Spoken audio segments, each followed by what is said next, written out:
नमस्कार, आप देख रहे हैं भारत 24 और मैं हूं आपके साथ शाजिया निसार। वक्त हो चला है दिन की सबसे बड़ी बहस का। पब्लिक है, सब जानती है और आज का मुद्दा होगा राजनाथ सिंह का सबसे ताजा बयान। एक बयान जिसे देकर उन्होंने सब कुछ चौंका दिया है। राजनाथ सिंह ने कहा कि हमने कहा था 370 हटाएंगे, बदलाव लाएंगे, वो बदलाव आया है। फिर क्या हुआ, फिर क्या कहा? उन्होंने कहा कि यूनिफॉर्म सिविल कोड पर भी काम चल रहा है और इसी बयान के बाद से देश की सियासत एक बार फिर से गरमा गई है। जिस मुद्दे पर भारत 24 पर पब्लिक है, सब जानती है, मैं बड़ी बहस मैं करूंगी। तमाम खास मेहमान स्टूडियो से मेरे साथ जुड़ चुके हैं, साथ ही साथ खास मेहमान बाहर से भी जुड़ रहे हैं। चर्चा की शुरुआत करूं उससे पहले रिपोर्ट आपकी टीवी स्क्रीन पर।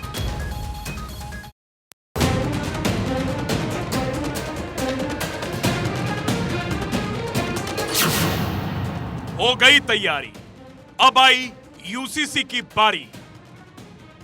और मैं कह सकता हूं, चाहे जो कुछ भी कहा था, धारा 370 समाप्त करने की बात कही कर दिया। अब देश में आ रहा है common civil code. Common civil code लागू करने की बात कही थी तो काम चल रहा है। यूसीसी पर काम जारी, 2024 की पूरी तैयारी।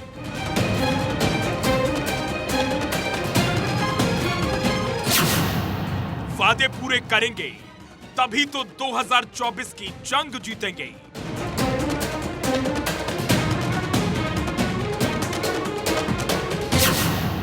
मोदी का इरादा पूरा होगा हर वादा।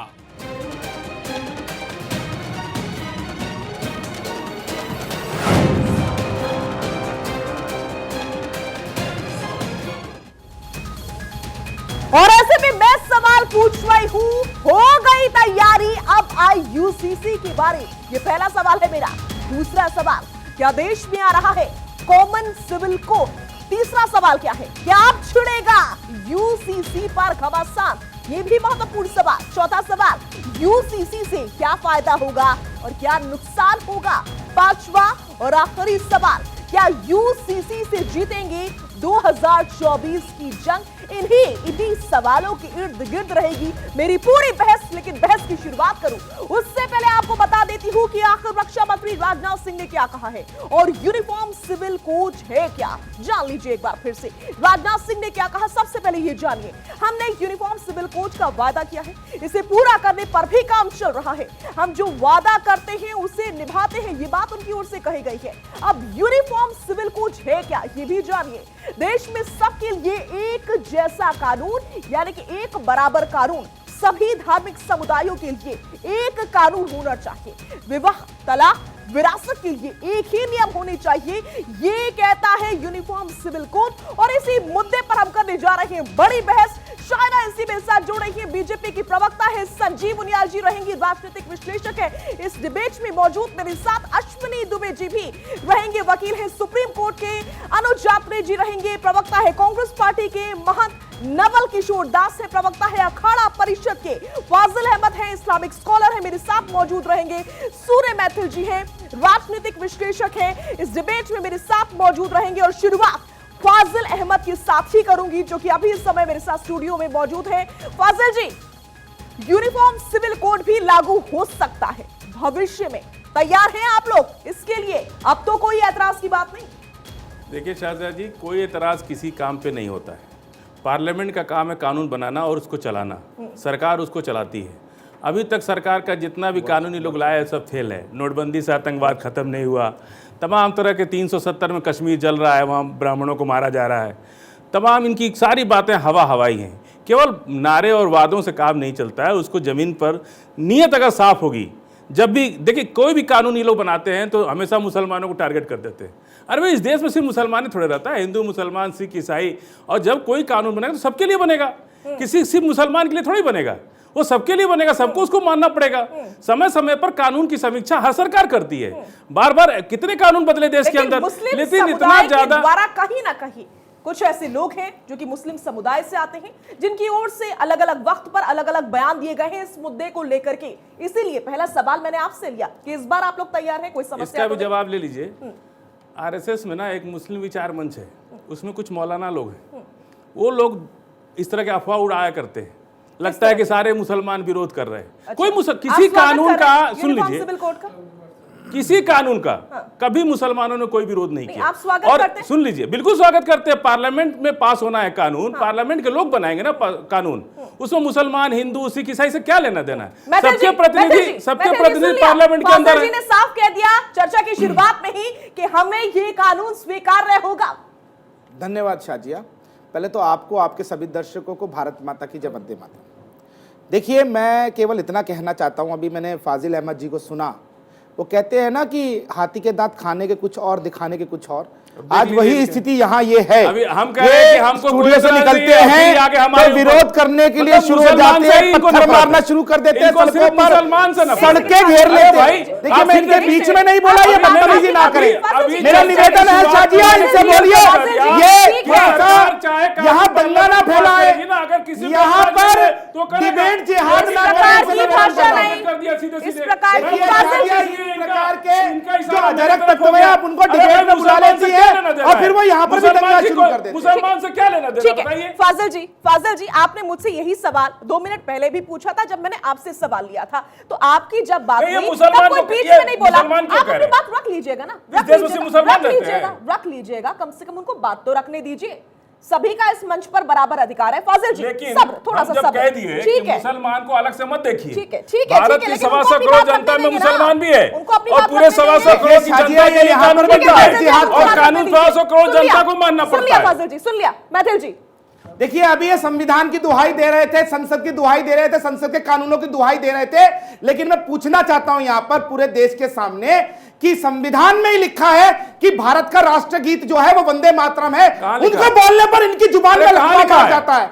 दूसरी चीज ये देखिए, अब ये भारत के राष्ट्रगीत का भी सर्टिफिकेट इनको देना पड़ेगा। शाजिया देखिए, इनको राष्ट्रगीत का भी जो है सर्टिफिकेट हमें देना पड़ेगा। ये होते कौन है? ये होते कौन है? इनकी हैसियत क्या है? ये है कौन?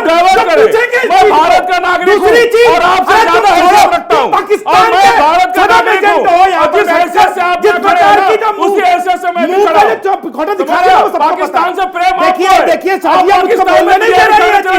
देखिए, पाकिस्तान की बिरयानी कौन खाने जाता है? देखिए, शाजिया बोलने नहीं देंगे। ये यहाँ पर डिबेट की याद करते रहेंगे। यही कारण है कि ये लोग यहाँ पर कुछ और सड़कों पर कुछ और। पाकिस्तान जब संसद ने एनआरसी का कानून पारित किया था तो सड़कें किसने घेरी थी? यही फाजिल अहमद उस शाहीन बाग के ऊपर खड़े होकर भारत चिल्लाने वालों के संग बिरयानी खा रहे थे। यही है आतंकवादियों के छुपे हुए समर्थक। यहाँ पर समान नागरिक संहिता की बात हो रही है। एक देश, एक विधान, एक संविधान, एक निशान की बात हो रही है, एक कानून की बात हो रही है। ये यहाँ पर बैठकर चेहरा दिखा रहे हैं और बोलने नहीं देंगे। ये ठीक है मैथिल जी बहुत कुछ बोल रहे हैं, बहुत कुछ बोल रहे हैं।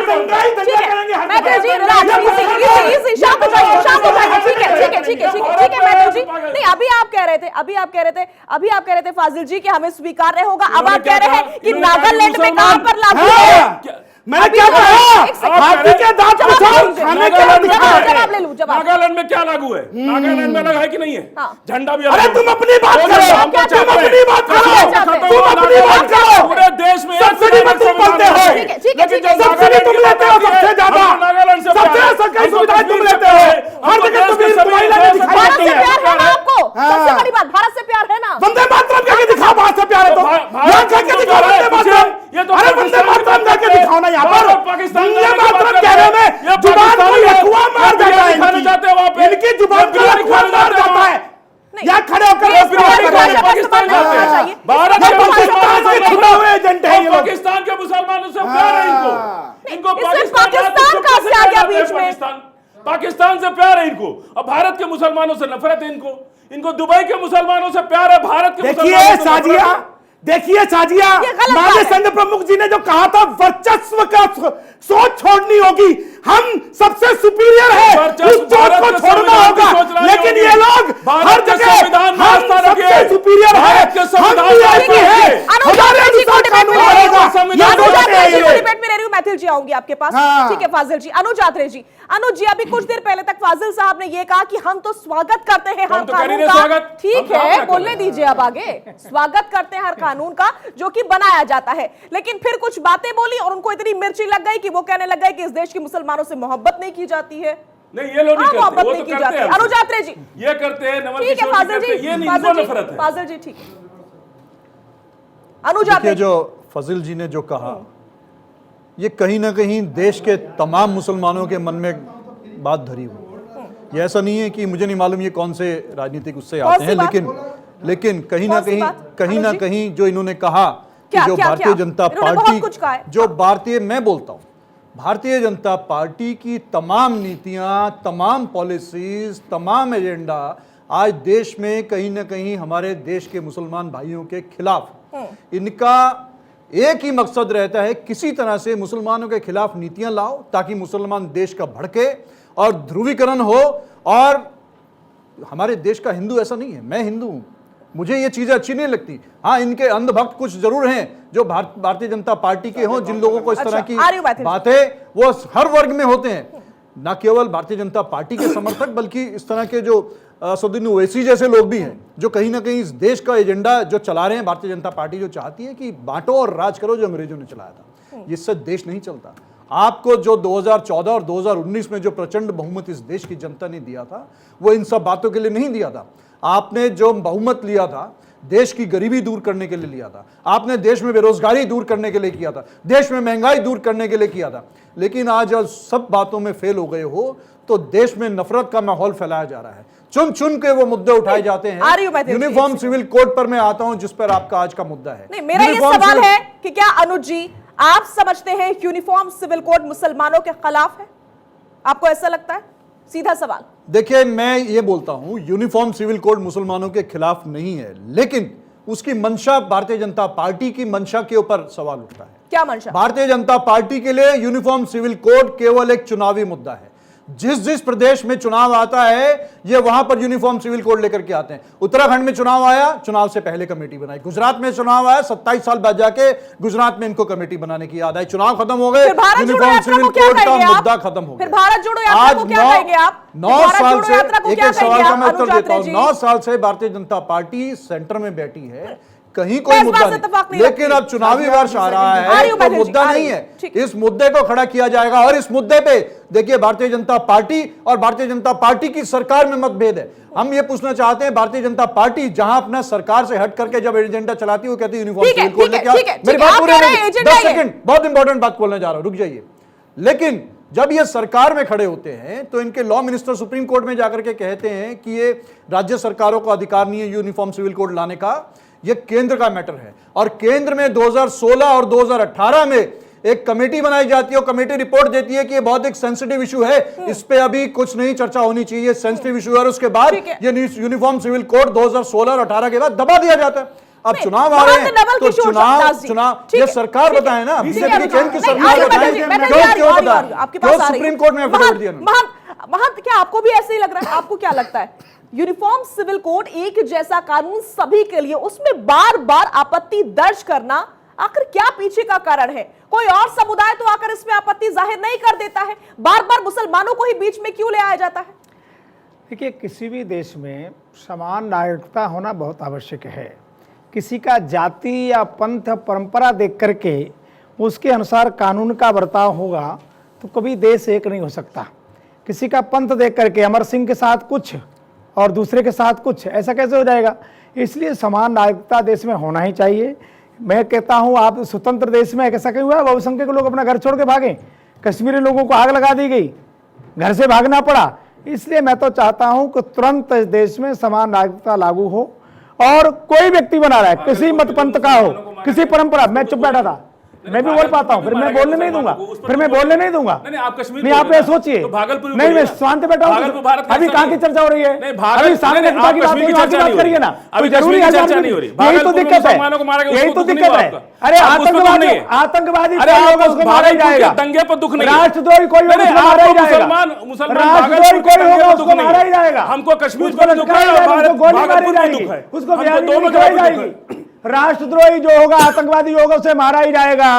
उसके बाद गोली से ही की जाएगी। आतंकवादी थे। कोई बना रहे, भागलपुर वाले आतंकवादी थे। मैं क्या कह रहा हूँ, आप कश्मीर की बात क्यों नहीं भागलपुर वाले करते? आतंकवादी थे। नहीं, कश्मीर की बात क्यों नहीं करते? हम कश्मीर कर रहे हैं। क्यों, कहाँ कर रहे हो? बहुत कोई एक मुसलमान नहीं है, हजारों लोगों को बाहर से दिया गया। देश में समाज का लागू होना ही चाहिए, होना ही चाहिए।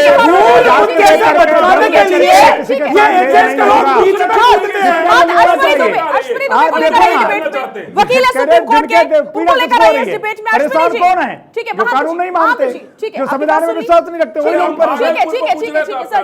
ठीक है। आज जिस दिन से आप कहेंगे मानेंगे मैं आपको जवाब देने के बाद देश नहीं की हूँ। मिट्टी से प्यार करेंगे, लेकिन ये खाएंगे और हम पे गुर्राएंगे। वो तो होगा। ठीक है। अश्विनी दुबे जी, अलग कोर्ट बनाएंगे, अलग अश्विनी जी, एक सेकंड फाजिल जी, मुझे सवाल लेने दीजिए। देश की स्टूडियो को ऑडियो डाउन कर दीजिए, मुझे सवाल लेना है अश्विनी दुबे से। अश्विनी जी, किन किन देशों में लागू है uniform civil code? Pakistan, Bangladesh, Malaysia, Turkey, Indonesia, Sudan, मिस्र, फ्रांस, यूनाइटेड किंगडम, जापान, चीन, अमेरिका, ऑस्ट्रेलिया, जर्मनी, सिंगापुर, ये वो तमाम देश जहां पर अभी इस समय यूनिफॉर्म सिविल कोड लागू है। लेकिन जब भारत में लागू करने की बात होती है तो कुछ लोगों को मिर्ची लग जाती है। देखिए, बिल्कुल बड़ा ही संजीदा मामला है।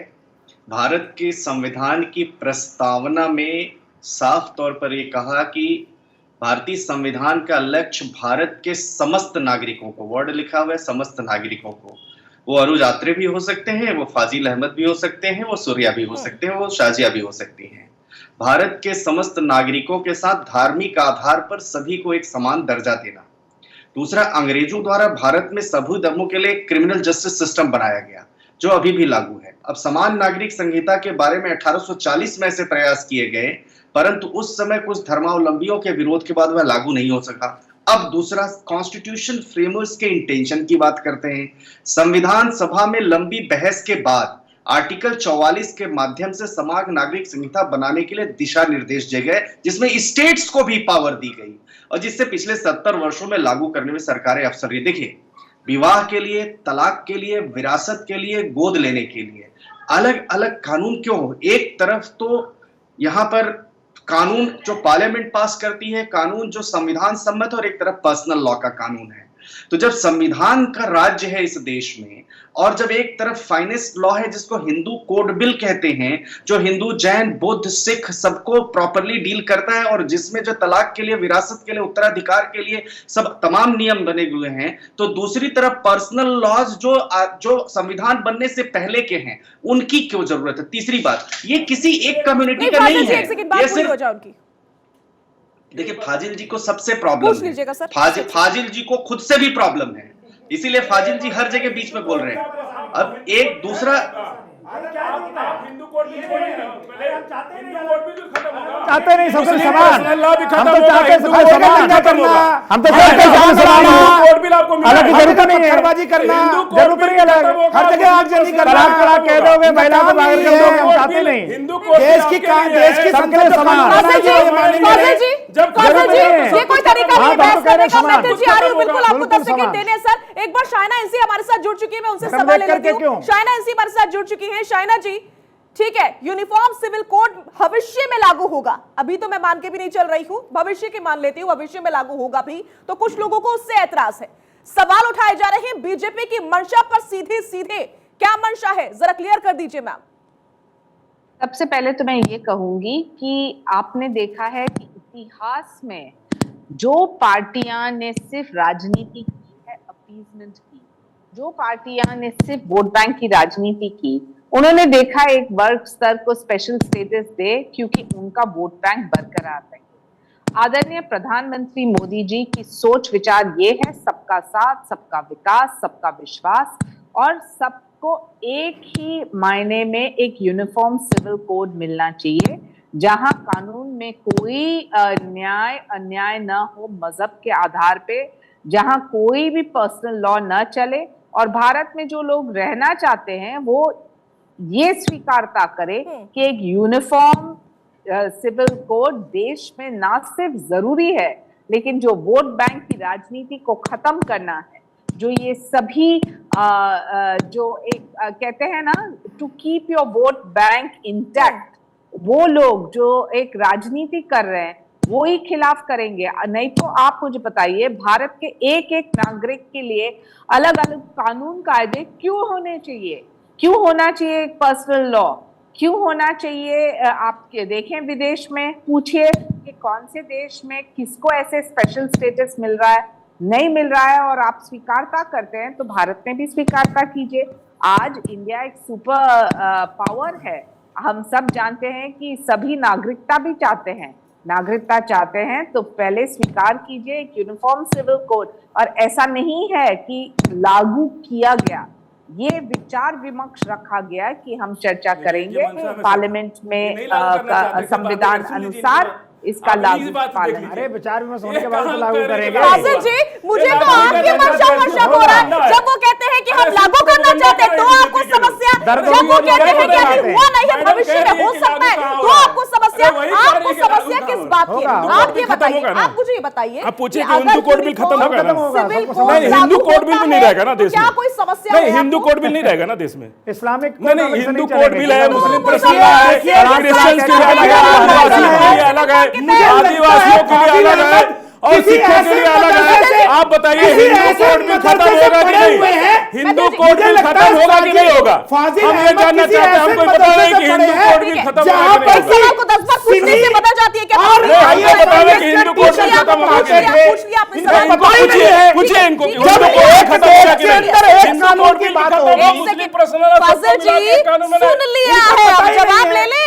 आदिवासी आकर जवाब ले लिया, भाषण देना चाहते हैं।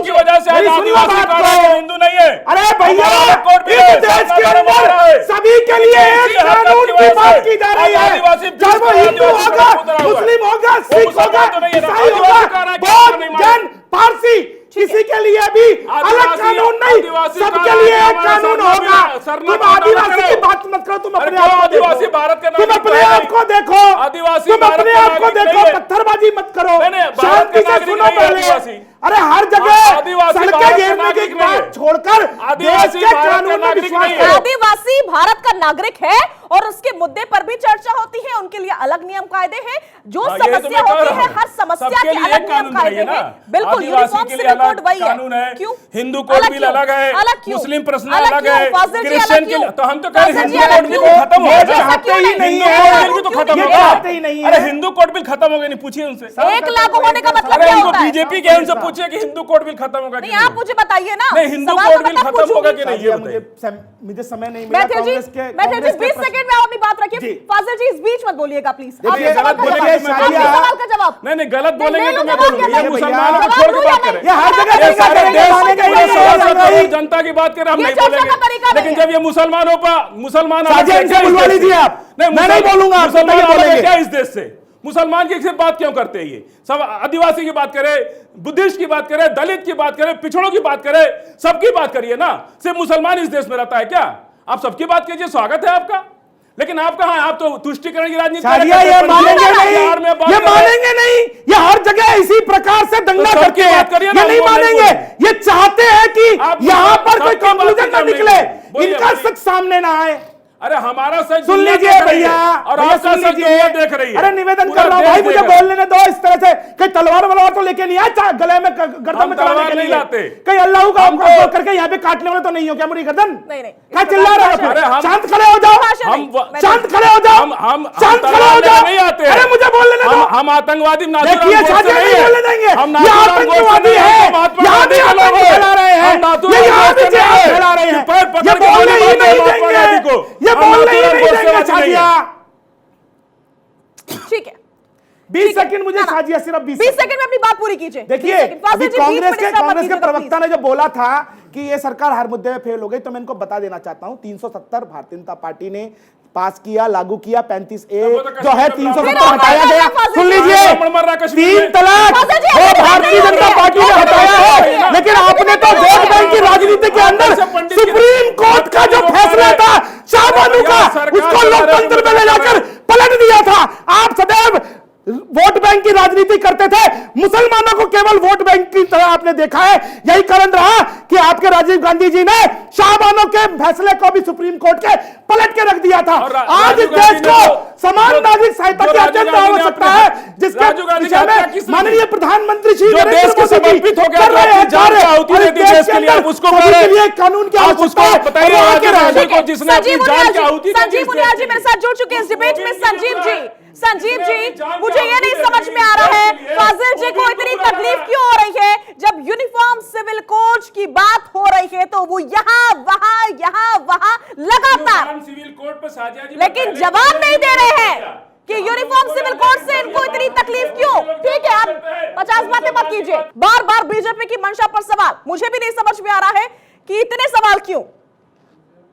देखिए, सबसे पहले हमें किसी की सर्टिफिकेट की आवश्यकता नहीं है। हमारे प्रधानमंत्री जिस ढंग से काम कर रहे हैं, पूरे विश्व में उनकी चर्चा हो रही है। उनकी उदारता के साथ साथ उनकी सोच विचार, एक विजन जब होता है तो आप जात पात धर्म के आधार पे नहीं करते हो। जब आप उज्ज्वला देते हैं तो आप नहीं बोलते हैं कि हिंदू को मिल रहा है, मुसलमान को मिल रहा है, सिख को मिल रहा है, ईसाई को मिल रहा है। एक स्कीम है, सबको मिल रहा है। यूनिफॉर्म सिविल कोड की विशेषता यही है कि आप हिंदू हो, आप सिख हो, आप ईसाई हो, आप पारसी हो, आप जैन हो, आप मुसलमान, आपके प्रति कोई अपीजमेंट नहीं। कानूनी तौर पे कायदे के अनुसार हर एक नागरिक आ जाएगा। और इसमें देश की जो भलाई है, उस राष्ट्रवाद को देख के आप प्लीज अपनी टिप्पणी कीजिए। जो लोग सिर्फ राजनीति के बारे में सोच रहे हैं कि कैसे उनके पार्टी में परिवर्तित होंगे या कैसे उनके वोट बैंक बरकरार होंगे, कैसे बाहर के लोग आएंगे और उनको वोट देंगे, ये सभी को खत्म करने के लिए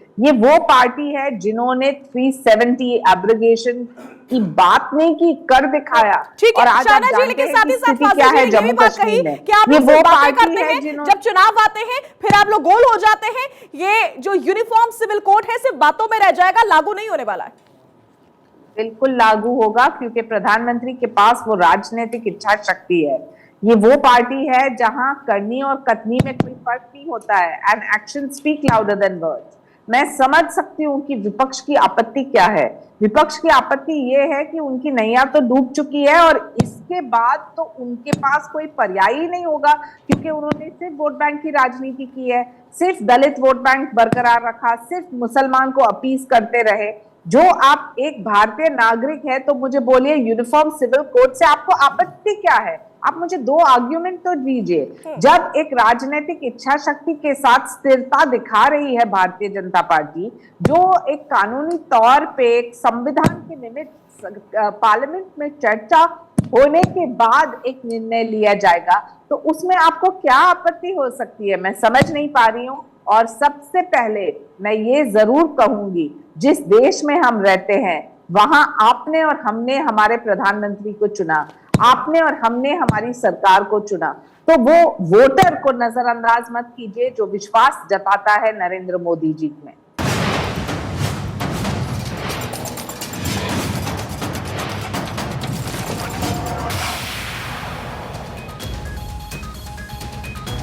तो यूनिफॉर्म सिविल कोड से आखिर समस्या किस प्रकार की है, इसी मुद्दे को लेकर के कर रही हूं मैं बड़ी बहस। लगातार खास मेहमान स्टूडियो में मेरे साथ बने हुए हैं और साथ ही साथ बाहर से भी मेरे साथ खास मेहमान जुड़े हुए हैं। सीधा एक बार फिर से फाजिल अहमद का मैं रुख कर रही हूं। फाजिल जी, बड़े ही लाइट मोड में मेरा ये सवाल है, क्या यूनिफॉर्म सिविल कोड लागू होने से डर इसलिए लग रहा है कि कहीं वो 3-4 शादी वाला जो एक नियम है वो फॉलो किया जाता है, उसको ना खो बैठे, कहीं इसकी बौखलाहट तो नहीं है? बिल्कुल सही बोला आपने। हाँ, इसी की है क्या? शादियां ये लोग कर रहे हैं। इसी की है क्या? हिंदू कोड बिल होने के बावजूद भी, सुन लिजिए, लीजिए, हिंदू कोड बिल होने के बावजूद भी कई बीवियां रख रहे हैं। महंत भी हंस रहे हैं। महंत भी हंस रहे हैं। इससे बड़ा झूठ कुछ हो सकता है? लिविंग रिलेशन को निशान देते हो, कौन दे रहे हैं उनके क्या ऊपर? है? लिविंग रिलेशन है ना देश में। हाँ। लिविंग अरे रिलेशन कुछ भी बोलो। देखिए, श्रद्धा लिविंग रिलेशन कुछ सारी भी है। बोलो, यहाँ खड़े हो गए। आप हाँ, कुछ भी करे कौन शादी कर रहा है? नहीं, शादी लिविंग रिलेशन, लिविंग रिलेशन है ना देश में। आपने सवाल का कानून पे हम बात करते हैं। आपकी बौखलाहट नहीं, हमारी कोई बौखलाहट नहीं। कानून बराबर हिस्सा करना परेशान चाहते हैं। जिसको उनका कोर्ट हिस्सा बिल करना है क्या? सुन लीजिए, जिसको कोर्ट बिल लागू करके मना किया गया कि आप एक से अधिक शादी नहीं करेंगे। अब बहुत बड़े बड़े नाम ले लेंगे आप जिनको और लोग- बुरा आप- लग जाएगा। आप लोग तो करते हैं ना। अभी बुरा लग जाएगा। आप लोग तो करते नहीं हैं नहीं, ना। हिंदू में भी हाँ। बहुत से लिविंग रिलेशन को कानून इनको जायज दिक्कत मान है, रहा है। तीन तलाक ठीक है। खत्म हो नहीं, जाएगा, लिविंग रिलेशन में हलाला दो खत्म बीवियां, हो तीन जाएगा, बीवियां ये लोग रख रहे हैं चार ना, बीवियां गर्लफ्रेंड रख रहे हैं ना, खत्म हो जाएगा, अपनी महिला मित्र को साथ रख रहे हैं ना। यही एक ही तो बात यही है। दिक्कत है। शादी कर लिया, सुन लीजिए, क्योंकि संविधान शाजिया को जी, मानना ही नहीं चाहते। शादी कर लिया यूनिफॉर्म सिविल तो कोड लागू हो जो जाएगी, ल- बात हम सुन साथ लीजिए। में, लेकिन ऐतराज तो आपको है। अरे भाई, क्या आपको दिक्कत है इस कॉमन बात से? हिंदू कोड बिल खत्म होगा ना, चार शादी नहीं हो पाएगी। नहीं तो लिविंग रिलेशन रहेगा ना देश में, लिविंग बहुत रिलेशन सारा रहेगा ना, और सभी सबको के समान लिए। नहीं, लिविंग होगा, रिलेशन समान रहेगा रहेगा। ना, शादी नहीं धर्म कर सकते, से लिविंग करके रिलेशन नहीं रहेगा होगा। ना, लिविंग रिलेशन रहेगा ना। आप प्रत्येक जवाब नागरिक के दीजिए। लिए समान कानून। लिविंग रिलेशन महाराज में जी, ये लोग लिविंग देखिए, रिलेशन रख रहे हैं, ये लोग लिविंग रिलेशन रख आपने रहे हैं। इनकी दुखती हुई और रग पे सुन पैर लीजिए, रख दिया। एक पैसा उसको इनका जो maintenance नहीं दे सपना रहे। है Living गजवाए relation हिंद रख के का, साल 2 साल में छोड़ दे आपने रहे हैं। इसके ऊपर पैर रख दिया। ये 4 शादी 40 बच्चे करते हैं, उसके बाद धीरे धीरे धीरे धीरे जनसंख्या जिहाद करते हैं। उस पे सबसे पहले इस कानून से रोक लगेगी। साथ ही जो हमारी मुस्लिम बहनें हैं जिनका ये हक मार लेते हैं, अरे OBC, SC, ST कितने बच्चे? मिलेगा उनका हक। हमारी मुस्लिम बहनें मजबूत हो OBC, जाएंगी, SC, ST वो कितने बच्चे? प्रश्न बता करने दीजिए। लगेंगी।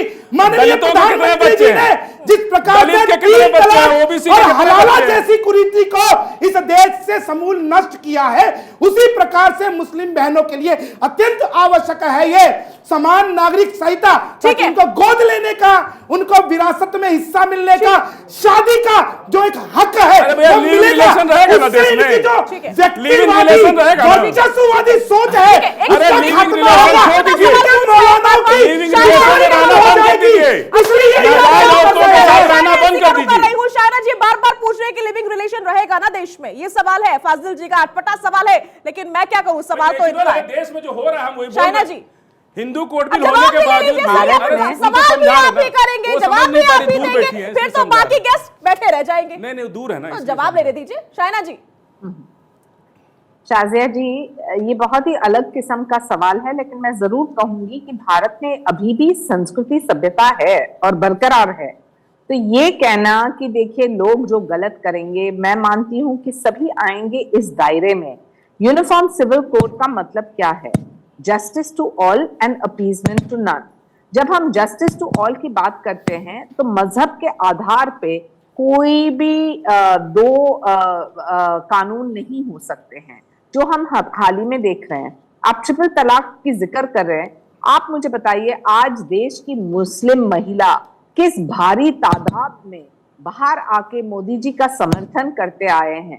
आप यूपी का एक एग्जाम्पल लीजिए, लोग जात पात धर्म के आधार पे वोट नहीं कर रहे हैं, वो कर रहे हैं क्योंकि एक विजन प्लान है, एक डेवलपमेंट प्लान है, और जो आप ये प्रगति के अनुसार चलेंगे तो आते हुए दिन में मैं मानती हूं कि हमारे देश में जो भी लोग अपने आप को भारतीय नागरिक मानना चाहते हैं and want to be a part of our super power called India, then they must accept कि prime minister has a vision plan. उन्होंने जिस परिप्रेक्ष्य में काम किया है, जिस रफ्तार से किया है, 370 हो या डीमोनेटाइजेशन हो या ट्रिपल तलाक, इसके लिए गट्स और करेज की आवश्यकता है। और वो करेज के साथ साथ सरकार एक चीज होती है शाजिया जी, लेकिन जनता जब जनादेश देती है तो वो जनादेश स्वीकारता का क्यों देते हैं? क्योंकि वो स्थिरता चाहते हैं, वो नेतृत्व चाहते हैं, वो चाहते हैं कि कोई जात पात धर्म के आधार पे मिस यूज न करे, और अंत में जो इकोनॉमिक स्ट्राटा के पुअरेस्ट ऑफ पुअर है उनको भी फायदा हो। तो मैं मानती हूँ यूनिफॉर्म सिविल कोड की आवश्यकता है। ये नागरिकों का एक कानून है, नागरिक के हक में कानून है, और जो हम भारतीय नागरिक अपने आप को कहलाना चाहते हैं तो स्वीकार तो करनी ही पड़ेगी। ठीक है, ठीक है, ठीक है शायरा जी। अश्विनी दुबे जी का मैं रोका रही हूँ। अश्विनी जी, एक छोटी सी बात, बड़ी ही सिंपल सी बात कि यूनिफॉर्म सिविल कोड सभी के लिए एक समान अधिकार, एक समान कानून, सभी के लिए, किसी एक के लिए नहीं बल्कि सभी के लिए। ये एक छोटी और सिंपल सी बात को फाजिल जी बहुत देर से समझ नहीं पा रहे हैं, वो मुस्लिम समाज को क्या समझाएंगे? देखिए शाजिया जी, दो बातें सबसे पहले बड़ी समझनी होंगी कि अगर हिंदू कोड बिल में कोई कमी है और उसमें सुधार की जरूरत है तो हिंदू कोड बिल में भी सुधार होगा। इस देश में हिंदूज के लिए फाइनेस्ट लॉ है, protection of women from domestic violence, section 125 code of criminal procedure, section 24 Hindu marriage act का, सेक्शन 25 परमानेंट एलिमनी। एक तरफ हिंदू महिलाओं के रक्षा के लिए फाइनेस्ट लॉ, दूसरी तरफ एडॉप्शन के लिए Hindu adoption maintenance act finest law, तीसरी तरफ बच्चों के राइट्स को सिक्योर करने के लिए गार्जियनशिप एक्ट में लॉ, चौथी तरफ इंडियन सक्सेशन एक्ट में लॉ।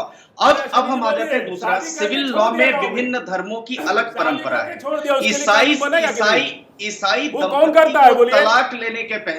ईसाई दंपत्ति को तलाक लेने से पहले 2 वर्ष तक अलग रहना पड़ता, लेकिन हिंदुओं के लिए 1 वर्ष की अवधि है। क्या आपको नहीं लगता ईसाई महिला और हिंदू महिला, ईसाई पुरुष हिंदू पुरुष के बीच में एक होना चाहिए? दूसरा, आज आजादी के इतने वर्षों के बाद भी जनसंख्या का एक बड़ा वर्ग अपने मूलभूत अधिकारों के लिए संघर्ष कर रहा है।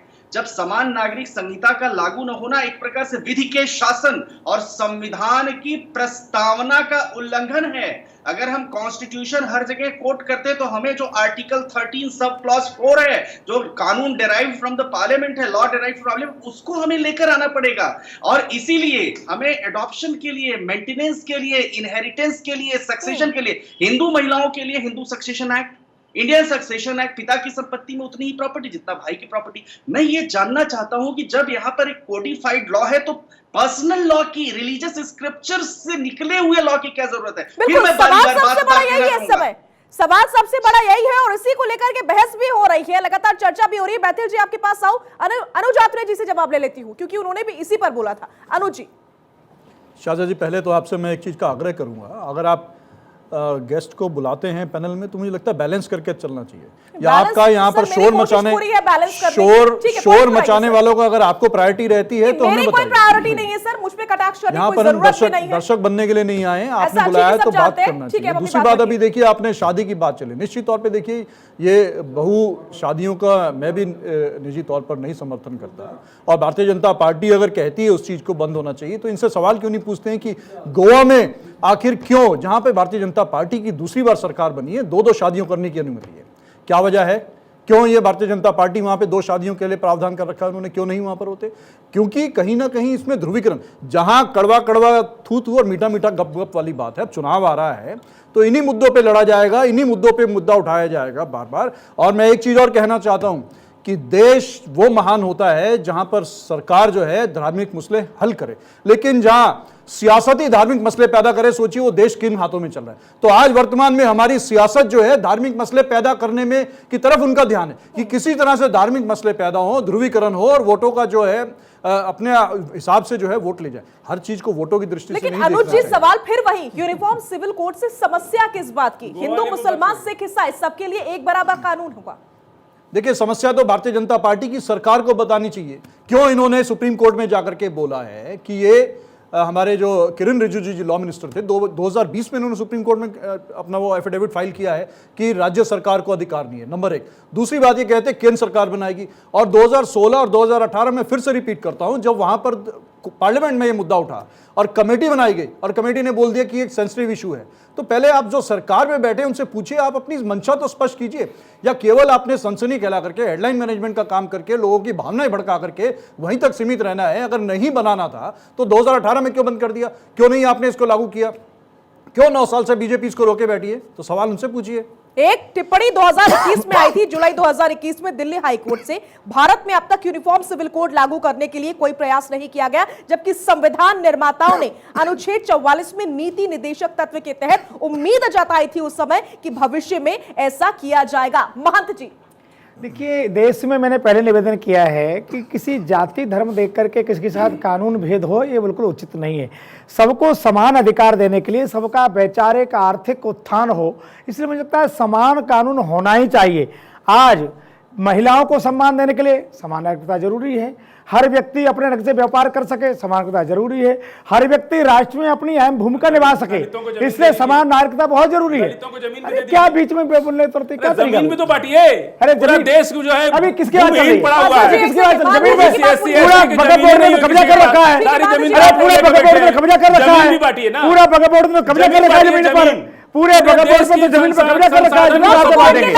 पूरा जिला मदरसे बना सकते हैं, पूरा जितना सरकारी जमीन था भगतपुर की कब्जा करके बैठा है, क्योंकि अभी तक किसी का इंसान नहीं ना, अभी तक कोई पूछा नहीं। इस्लामिक जिहाद चलाने के मूड में होना नहीं चलेगा, वो नहीं चलेगा। कहाँ से लाएगा, कहाँ से लाएगा, सबकी जमीन सबको बांट दीजिए। दलितों के पास एक धूर जमीन नहीं, जमीन कहाँ से पिछड़ों के पास एक धूर जमीन नहीं, आदिवासी के पास घर बनाने को जगह नहीं, आदिवासी के पास घर जमीन बनाने को जगह नहीं है, सारी जमीन तो आप लोग लेके बैठे हैं। टुकड़ा ज्यादा जमीन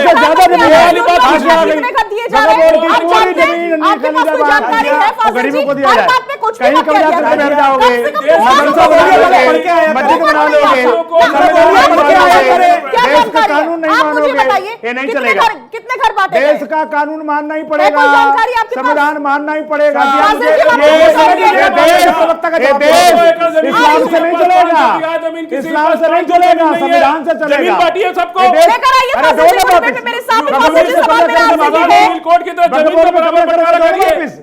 पूरा दुनिया भर बैठे हो भगतपुर में कब्जा कर रखा है, कहीं मदरसा बना दिया, कहीं मस्जिद बना दी, पूरा कब्जा करके बैठे हो। एक एक इंच लिया जाएगा, चिंता मत करो। सभी बोर्ड बंद हो जाएंगे,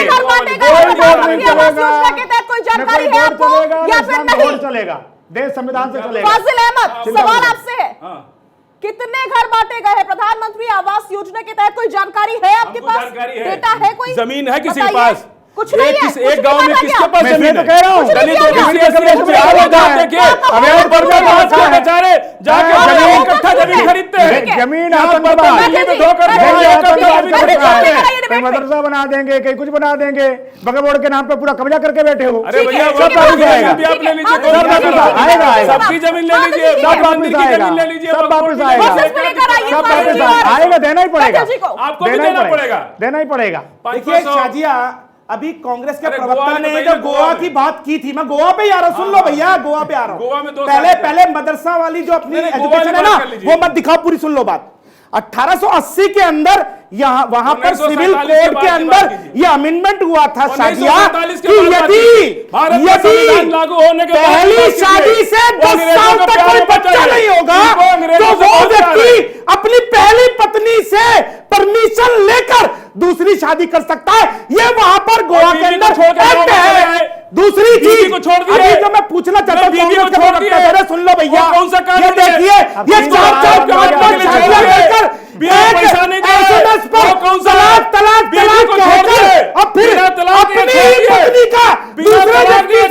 हलाला कराकर फिर शादी करने वाले लोग यहाँ बकवास कर रहे हैं। क्यों कर रहे हो? इस प्रकार की बातों की मैं इजाजत नहीं देती। देखिए साजिया, इनको बोलिए ना, मुझे बोलने का तो मौका दे, ये बोलने का मौका ही नहीं देंगे। बताइए हमको, गोवा में 2 शादी क्यों करा रहे हैं? अरे बताया मैंने, 1880 के अंदर सिविल कोड में अमेंडमेंट हुआ था कि पहली शादी से 10 साल तक यदि बच्चे नहीं होगा तो दूसरी शादी करके नहीं पड़ेगा। हम अंग्रेजों के गुलाम नहीं है, हम 1947 के बाद के भारत को जानते हैं, 1947 के बाद का भारत हम जानते हैं, लेकिन इनको जानकारी नहीं है, 1947 के बाद का भारत जिस स्कूल से पढ़े हैं उस स्कूल का नाम मदरसा है। संविधान को फाजिल जी, फाजिल अहमद, गोवा में 1965 से ही समान नागरिक संहिता लागू है। कोई जानकारी इस रिगार्डिंग आपके पास? परेशान है, लागू है तो फिर क्यों परेशान कौन है? ये परेशान है, लागू है तो अच्छी बात है, पूछ रहे हैं हम तो लागू लागू है तो मदरसों में बैठ करके जज बनेंगे, कोई अपनी बात ही ना रखे, महिलाओं का अपमान करेंगे, इनका यही काम है। सही बात ये बोली, जल्दी से 10 सेकंड में बात रखेंगे, ठीक है? शांत कराइए। देखिए, अभी हमारे काबिल दोस्त ने बोला कि गोवा में उसका 2 शादियों का इन्होंने प्रोटेक्शन किया, उसके पीछे इन्होंने कहीं ना कहीं तर्क दिया कि क्या कर। तो इसी तरह से तो ये मुसलमानों में भी है कि अगर 3 शादी वो करते हैं तो उसमें भी प्रावधान है कि कोई ना कोई बच्चा नहीं होता, अनुमति लेकर के कर सकते हैं। तो ये पूरे देश में जहां जहां भारतीय जनता पार्टी की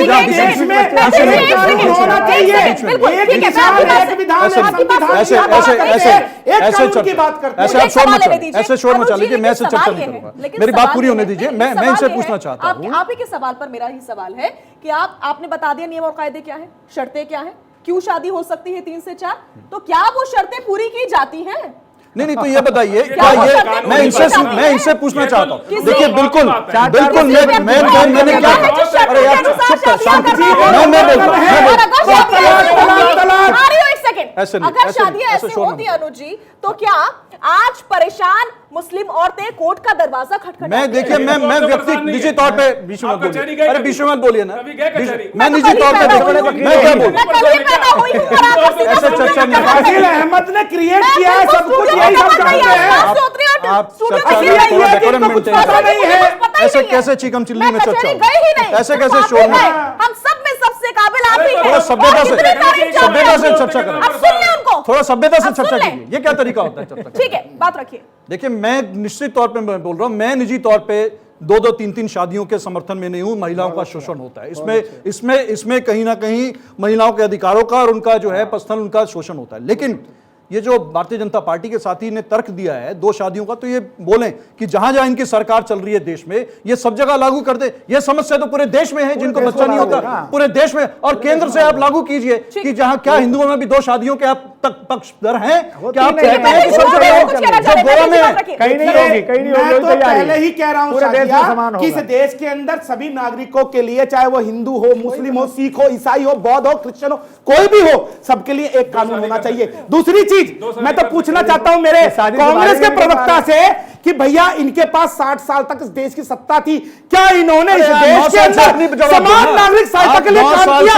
इनका यदि निजी विचार ये है कि 4 शादियां अच्छी नहीं है, तो क्यों इन्होंने शाहबानो का जो केस था जिसमें सुप्रीम कोर्ट से शाहबानो जीत के आई थी, तो लोकसभा के अंदर सुप्रीम कोर्ट के जो कानून ऑर्डर जो उसको पलट के रख दिया था? क्या कानून था? यही इनको इनकी वोट बैंक की जो राजनीति है, यही अरे भैया उनको कानून तो बताइए, वो बताइए की बात थी, कौन सा कानून जिसको नहीं पलट दिया था उस मुस्लिम महिला को, और हिंदू में क्या और होता है? हर मुस्लिम महिला के लिए हिंदू कोड बिल गुजारा भत्ता मिलना अरे चाहिए। हिंदू कोड चाहे वो बिल में कितना हिंदू की मिलता हो, है? मुस्लिम की हो, हिंदू सिख कोड की बिल हो, के अनुसार ईसाई की हो, कितना हर महिला एक को की भत्ता हो, मिलता है? यदि बताइए। उसको कुछ गलत होता है तो गुजारा भत्ता मिलना अश्विनी चाहिए। दुबे क्या कहना है? अश्विनी अश्विनी दुबे, एक मिनट हम सबके साथ समान अश्विनी दुबे जी, तो बन रहा है कि अश्विनी दुबे जी, कोई भेद नहीं होना चाहिए। बात रखिए। Let me clarify to my dear friend कि गोवा में, भारत का ऐसा राज्य गोवा ही है जहां यूनिफॉर्म सिविल कोड पिछले 2 दशक से ज्यादा समय से बड़ा सक्सेसफुली इंप्लीमेंट हो रहा है, और सुप्रीम कोर्ट की कई बार जजेस ने ये कहा है कि गोवा देश का एक शाइनिंग एग्जाम्पल है जहां पर पॉलीगैमी अलाउड नहीं है। गोवा इस देश का, तो आप पुरानी बात है 1965 के बाद से आए फाजिल अहमद जी, थोड़ा करेक्ट करें। दूसरा, हमारे हिंदुओं में शादी जन्मों का बंधन है जिसे तोड़ा नहीं जा सकता, तो स्ट्रॉन्ग रिलेशनशिप के लिए जरूरी है यूनिफॉर्मिटी। दूसरा, समानता के दर्जे के लिए आज जहां महिलाएं पुरुष के साथ कदम से कदम मिलाकर चल रही हैं, वहीं कई जगह आज भी महिलाओं को अच्छी निगाह से नहीं देखा जाता। उसको लागू होने से महिला अपना आत्मसम्मान से जीवन यापन कर पाएगी, और किसी भी प्रोग्रेसिव सोसाइटी में, मैं पुनः बड़े शिद्दत के साथ कहना, जहां महिला जितनी सुदृढ़ होगी, जितनी एम्पावर होगी, जितनी प्रोग्रेसिव होगी, वही कंट्री डेवलप्ड नेशन और प्रोग्रेसिव कंट्री मानी जाएगी। और हिंदू महिलाएं भी चाहती थी कि उनके पिता की संपत्ति में बराबर का हिस्सा मिले, उन्हें मिला।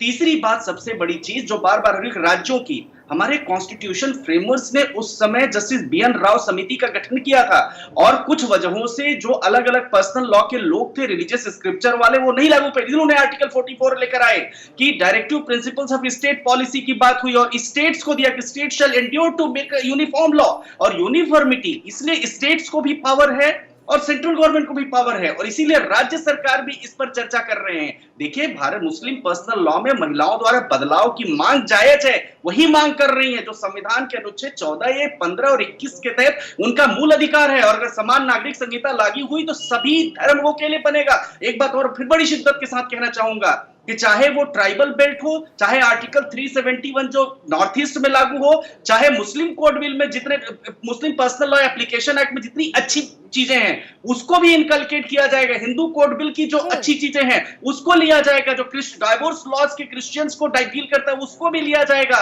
इसलिए यहां कहना कि एक हिंदू कोड बिल रहेगा और दूसरा नहीं, एक यूनिफॉर्मिटी होगी, इस पर डिबेट होगी, इस पर बिल्कुल बिल्कुल बिल्कुल, और यही बात है, यही मौजू है, यही मेन मुद्दा है। शायना एनसी का मैं रुख कर रही हूं। शायना एनसी, एटलीस्ट किसी का फायदा हो या ना हो, लेकिन मुस्लिम महिलाओं का तो फायदा होगा ही ना।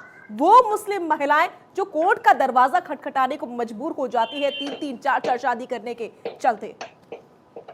ताजिया जी, याद दिलाएं सभी पुरुषों को कि ये याचिका जो लगी थी सुप्रीम कोर्ट में, उसमें लाखों की तादाद में मुस्लिम महिला बाहर आई थी। उन्होंने कहा कि उनको इज्जत चाहिए, उनको सम्मान चाहिए, और उस परिप्रेक्ष्य में जब ट्रिपल तलाक लागू किया गया, समाज के ठेकेदार जो यहाँ बैठे हैं और सिर्फ सोच रहे हैं कि चीखने चिल्ला से के वो एक प्रतीक बनते हैं अपने समाज के लिए, बदलते वक्त के साथ बदलती सोच और बदलते विचारधारा के बारे में जरा सोच लीजिए। आपने जिस उदाहरण दिया गोवा का, वो पोर्चुगीज के समय में जो था, और वो भी था क्योंकि आप बच्चे ना दे पाए तो, और आप आज उसका कॉस्ट करेक्शन की बात कर रहे हैं। आज यूनिफॉर्म सिविल कोड का प्रतीक है गोवा, आज यूनिफॉर्म सिविल कोड का प्रतीक होने वाला है भारत का देश। और जो आपको इतनी आपत्ति है तो आप देखिए आपको कहाँ रहना है। जो आपको एक भारतीय नागरिक के जैसे रहना है तो एक कानून, एक संविधान की आवश्यकता ही नहीं, बदलते वक्त के साथ आपके नेतृत्व को आपने स्वीकारा, आपने उनको एक मौका दिया, और संविधान के अनुसार जो पार्लियामेंट में ये पारित हुआ तो आपको मानना ही पड़ेगा।